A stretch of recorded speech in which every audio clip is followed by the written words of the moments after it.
हरियाणा की हर अपडेट के लिए बेल आइकन दबाएं और सब्सक्राइब करें STV हरियाणा न्यूज। हरियाणा के गृह मंत्री अनिल विज ने कहा कि प्रधानमंत्री मोदी ने जो पैकेज दिया है उससे हरियाणा को भी बड़ी राहत मिलेगी।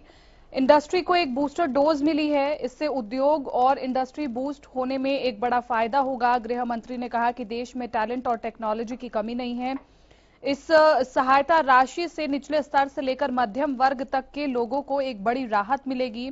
वहीं विज ने कहा कि जब कोरोना की बीमारी आई थी उस समय देश में कोई भी PPE किट नहीं बनती थी, लेकिन आज देश में ही रोजाना 2 लाख PPE किट बन रही हैं।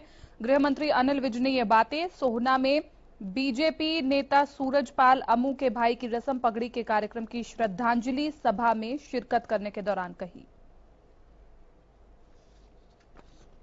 मोदी जी ने तो कल पैसों की बरसात कर दी और कोई भी आदमी अछूता नहीं रहेगा इस बेनिफिट से, और उनकी सोच का दायरा भी बहुत व्यापक है। उन्होंने रिक्शा वाले की बात भी की है, मध्यम वर्गीय कारखानों की बात भी की है और बड़े कारखानों की बात भी। उनकी सोच का दायरा बहुत विशाल है और इस वक्त कोरोना की वजह से, लॉकडाउन की वजह से जो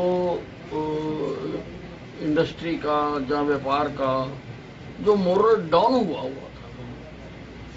उसको बूस्टर डोज दी है, उसको बूस्ट होने में सहायता मिलेगी और सब अपने प्रयासों से देश में प्रगति को आगे बढ़ाएंगे। और उन्होंने जो अपने देश के उत्पादों के बारे में लोकल इज तो करो वोकल जो उन्होंने बात कही है, तो उनका सीधा सीधा इशारा है कि हम आत्मनिर्भर बने। तो ये बीमारी आ गई तो PPE किट चाहिए थी और हम PPE किट भी नहीं बनाते थे, एक भी नहीं बनाते थे। ये ठीक है कि आने के बाद आज 2 लाख PPE किट रोजाना बन रही हैं, लेकिन हमें किसी की तरफ देखना क्यों पड़े? यहाँ पर सब कुछ है, टैलेंट है और टेक्नोलॉजी भी है, तो हम सब अपने यहाँ बनाएं, दूसरों पर निर्भर ना करें। इसी पर उनका विशेष जो था वो जोर था।